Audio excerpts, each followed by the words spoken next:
So hello everyone, welcome to the new video. आज हम बात करेंगे एसएससी सिलेक्शन पोस्ट 14 2026 की नोटिफिकेशन के बारे में, जिसमें मैं आपको बताऊंगा कि सिर्फ वही इंपॉर्टेंट पॉइंट्स जो एग्जाम के लिए ज़रूरी है आपके लिए। ठीक है, तो अभी कुछ कुछ नए सिलेक्शन पोस्ट में बहुत बड़ी बड़ी चेंजेज हुए हैं जो आपको देखना बहुत ही ज़रूरी है। ओके, देखिए अभी क्या क्या ज़रूरी है। सबसे पहले तो बेसिक जान लीजिए इसमें क्या क्या है। जैसे इन्होंने आज ही रिलीज़ किया है, आज है 13 अप्रैल। ओके, 13 अप्रैल को इन्होंने नोटिफिकेशन जारी किया और उसको फॉर्म भरने का टाइम आपको दिया है 13 तारीख से लेके, यानी आज से लेके आप 4 मई तक फॉर्म को भर सकते हैं। Okay, last date and last time for receipt of mobile online application, यानी लास्ट डेट आपको दिया है 4 तारीख तक। ठीक है, और पेमेंट कब तक कर सकते हैं? 5 तारीख तक कर सकते हैं। ठीक है, और आपको हाँ, करेक्शन की डेट कब तक है? 11 तारीख से लेके और 13 तारीख का 5वां महीना में मई में ही होगा। ओके, और देखिए सबसे बड़ी बात यह है कि एग्ज़ाम हमारा कब होगा? एग्ज़ाम होगा जून में 2026। टेंटेटिव दिया है, ये बढ़ घट दोनों भी सकता है। ओके, टेंटेटिव डेट है। ठीक है, ये इन्होंने 129 पेज की पीडीएफ लगाई है। पता नहीं कौन 129 पेज में पढ़ेगा, पता नहीं, लेकिन मैं आपको इसमें से बताऊंगा कौन कौन सी चीज़ इंपॉर्टेंट है। ओके, 129 पेज में से भाई साहब पता नहीं ये क्या ही सोच रहे हैं एसएससी वाले ने। ठीक है, तो मैं इसमें बताता हूँ, बस इंपॉर्टेंट बात आपको यही थी। सबसे पहले आपको डेट्स देखना है। ठीक है, इंपॉर्टेंट है, देन आपको आगे चलते। ठीक है, okay? सबसे मेन बात है अभी सेक्शन टाइमिंग को लेके मैं बताऊंगा सेक्शन टाइमिंग में क्या हुआ। ठीक है, सबसे बड़ा चेंजेस जो इस बार आया है वो है सेक्शनल टाइम। अब एग्जाम में आपको हर सेक्शन के लिए 15 मिनट मिलेंगे, यानी रीजनिंग, जीएस, मैथ्स और इंग्लिश हर एक के लिए अलग टाइम होगा। आप एक सेक्शन से दूसरे सेक्शन में फ्रीली मूव नहीं कर सकते हैं। ओके, तो आपको स्ट्रेटजी जो है पूरी बदलनी पड़ेगी। ठीक है, अच्छा, ये ओबीसी सर्टिफिकेट के बारे में कि आपको ओबीसी कैटेगरी वाला जो है आप देख लीजिएगा। ठीक है, यहाँ पे जो जो क्रूशियल डेट इन्होंने मांगा है उसी के अकॉर्डिंग आएगा। ठीक है, आपको आपका सर्टिफिकेट उसके टाइम के अंदर बना होना चाहिए। ठीक, अच्छा इसमें क्या है? अच्छा, लाइव फ़ोटो के बारे में आपको बताता हूँ। अब आपको फॉर्म भरते समय लाइव फ़ोटो कैप्चर करना होगा, जो कि मैंडेटरी था। उन्होंने बोला है कि आप पहले से सेव्ड फ़ोटो अपलोड नहीं कर सकते हैं।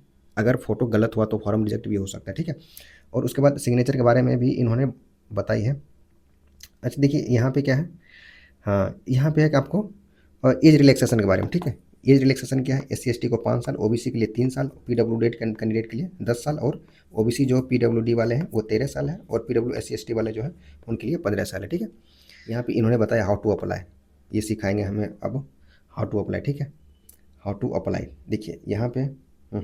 अच्छा, सिग्नेचर के बारे में आप लोग जान लीजिए। तो सिग्नेचर के बारे में क्या है कि सिग्नेचर इन्होंने बोला कि candidate are required to upload their signature duly scan in JPG और जेपीजी फॉर्मेट, यानी 10 से 20 केबी के बीच आपका होना चाहिए और स्कैन होना चाहिए। The image dimension of signature should be about 6 centimetre with होना चाहिए और 2 सेंटीमीटर हाइट होना चाहिए। एप्लीकेशन विद इनअप्रोप्रिएट फोटोग्राफ और blood miniature signatures note meeting with prescribe require will be rejected. अच्छा, इन्होंने बोला कि आपको बस सिग्नेचर अच्छे से डालिए, इसमें कोई बड़ी चीज़ नहीं है। ठीक है, अच्छे से सिग्नेचर को डालना है। हाँ, और उसके बाद फॉर्म की फ़ीस कितनी है? 100 रुपये, एज यूजुअल 100 रुपया ही लगता है।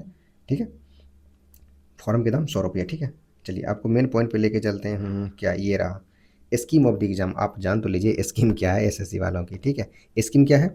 इन्होंने बोला है कि there will be 3 separate computer based exam. जो भी होता है कौन कौन सा होता है, यानी एक MTS लेवल वाला होता है, और एक 12th लेवल वाला होता है, और एक ग्रेजुएशन लेवल वाला होता है। उसमें इन्होंने बताया है कि जो जनरल अवेयरनेस का जो आता है ABC में होगा, आपको पार्ट ABC रहेगा। ठीक है, जिसमें general awareness, sorry general intelligence, general awareness, okay, quantity aptitude यानी अर्थमेटिक्स स्किल रहेगी। ठीक है, उसके बाद इंग्लिश रहेगी। ये बेसिक लिख के तो ये हमारी बेइज्जती कर देता है एसएससी वालों ने। ये बेसिक लिख कैसे ऐसा इंग्लिश पूछेगा ना भाई साहब, ओहो।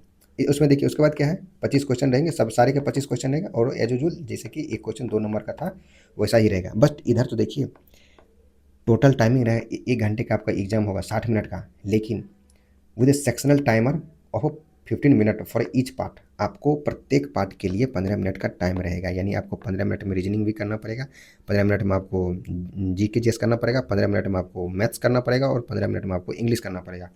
आप ऐसा नहीं कि जैसे सबसे पहले आपको खोलेगा जैसे रीजनिंग का सेक्शन, ओके, तो आप डायरेक्ट रीजनिंग को छोड़ के आप ये नहीं कि GK GS पे चले जाएं, GK GS को छोड़ के आप मूव नहीं कर सकते। ओके, फ्रीली मूव नहीं कर सकते, आपको सबसे पहले 15 मिनट में ये करना पड़ेगा, देन 15 मिनट खत्म होगा, देन इसमें मूव हो जाएगा पार्ट बी में, पार्ट बी से देन सी में, सी से देन डी में होगा। ठीक है, आप फ्रीली मूव नहीं कर सकते हैं।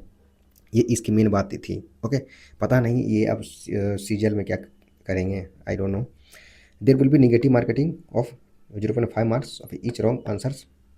देखिए आप इससे घबराइए नहीं, अगर ये टाइमर अगर 15 मिनट दिया है तो सबके लिए है। मैं तो ये बताऊंगा ये सबके लिए, आपको घबराने की बात नहीं है, सबके लिए है ना। अच्छा है, अगर हो सकता है कट ऑफ कुछ कम जाए, अभी देख रहे हैं कट ऑफ कितना जा रहा है, कट ऑफ सिलेक्शन पोस्ट की बहुत हाई जा रही है, ठीक है। तो हो सकता है इससे इसके वजह से कट ऑफ पे कुछ इम्पैक्ट आए, जो अभी आप लोग अभी आपके पास टाइम है, आप स्ट्रेटजी को चेंज कीजिए हल्का सा, कि जो भी आपका स्कोरिंग पार्ट है उस पर थोड़ा सा टाइम दीजिए, मॉक लगाने का तरीका को बदलिए। ओके, तो यहीं पे इसको ख़त्म करते हैं, इसमें और कुछ नहीं है, 129 पेज का, बाकी इसमें कुछ भी नहीं है इससे ज़्यादा, ठीक है। आपको ये बात याद रखना है, कौन सी बात है, कि आज से फॉर्म यानी 13 तारीख से फॉर्म, 13 अप्रैल से फॉर्म भराना फिल हो रहा है। आप नोटिफिकेशन चेक कर लीजिएगा कौन किस में कहाँ पे वैकेंसी किस हिसाब से, उस हिसाब से आप फॉर्म फिल कर लीजिए। तो वीडियो को यहीं पे समाप्त करते हैं। Okay, thank you.